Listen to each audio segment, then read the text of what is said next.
पठानकोट के बारे में।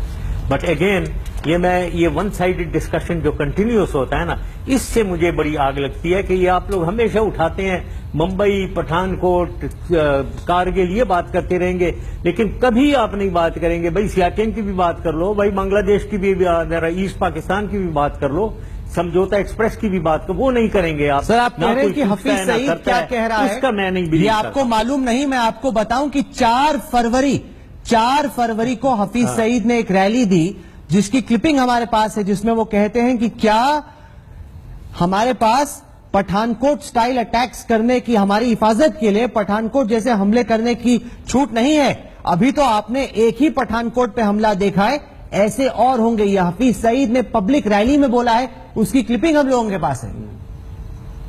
और आपको ये भी सुना होगा आपने, आपके डिफेंस मिनिस्टर पाकिस्तान के बारे में क्या कह रहे हैं, आपके प्राइम मिनिस्टर पाकिस्तान के बारे में क्या थ्रेट्स दे रहे हैं। तो ये तो एक इंडिविजुअल हाफिज सईद थ्रेट दे रहा है ना, तो आपके तो प्राइम मिनिस्टर और डिफेंस मिनिस्टर पाकिस्तान को थ्रेटन कर रहे हैं कि आपने देखा नहीं है हम आपके साथ क्या करेंगे, हम आपके साथ 1 साल में वो करेंगे जो आपने कभी नहीं देखा है। ये तो आपके मिनिस्टर्स कह रहे हैं, आपके प्राइम मिनिस्टर कह रहे हैं। प्रधानमंत्री ने क्या कह दिया? जहां तक हमें मालूम है, हमारे वजीर आजम तो जब अफगानिस्तान से लौट रहे थे वो लाहौर में रुके, प्रधानमंत्री नवाज शरीफ की फैमिली में एक शादी थी, उसको उन्होंने अटेंड किया, उनके माता पिता से मिले, परिवार वालों से मिले, और दोस्ती की बहुत बड़ी पेशकश भारत की तरफ से पाकिस्तान को हुई, जिसका जवाब पाकिस्तान ने दिया पठानकोट के हमले के साथ। देखे, ये इस किस्म की हिपोक्रेसी जो है ना, ये बंद करें, या अपने प्राइम मिनिस्टर को भी कहें ये हिपोक्रेसी बंद करें। अगर दिल से और दिमाग से आप करना चाहते हैं ना दोस्ती पाकिस्तान से, फिर आगे बढ़ें। ये गले मिलने, वहां आकर गले मिलने से कुछ नहीं होगा।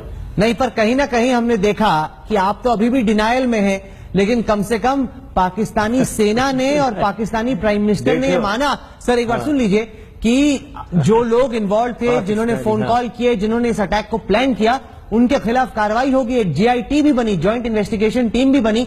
पहली दफा मुंबई में ये नहीं हुआ, उससे पहले कभी नहीं हुआ, पार्लियामेंट के हमले के वक्त नहीं हुआ।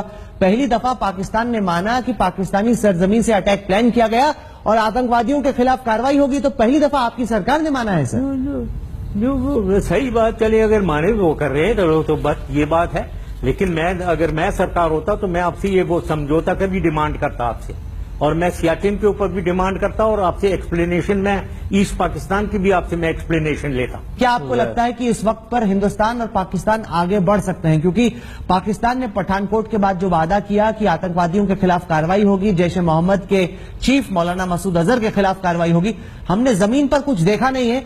यहां तक कि अब तक तो FIR भी दर्ज नहीं हुई है उन लोगों के खिलाफ। देखें, बात यह है कि आप इश्यूज ये ले लेते हैं जबकि उसकी कॉजेज की तरफ नहीं जाना चाहते हैं। मैं कहता हूं कि हम बिल्कुल आगे बढ़ना चाहिए, पाकिस्तान और हिंदुस्तान में बिल्कुल दोस्ती होनी चाहिए, हम भाईचारा होना चाहिए, एक दूसरे के फेवर में ट्रेड और इकोनॉमिक रिलेशंस होनी चाहिए, बिल्कुल होनी चाहिए। लेकिन जो कॉजेज ऑफ वॉर हैं, कॉजेज ऑफ डिस्प्यूट, ये जो आप कह रहे हैं पठानकोट हुआ, कश्मीर हुआ, जो कुछ भी है, इसके पीछे कॉजेज हैं। कॉज कश्मीर डिस्प्यूट है, इसको आप डिनाई करते रहेंगे क्योंकि आप हमें दबाना चाहते हैं। हम दबेंगे नहीं, पाकिस्तान दबना नहीं चाहता है, मैं तो कभी नहीं दबूंगा। कोई और लीडर दबना चाहता है तो दब जाए, लेकिन आपको समझना चाहिए हर इशू के पीछे एक कॉज होती है, उस कॉज के पीछे जाएं आप। सर, आप कॉज की बात कर रहे हैं, मैं आप ही का एक पुराना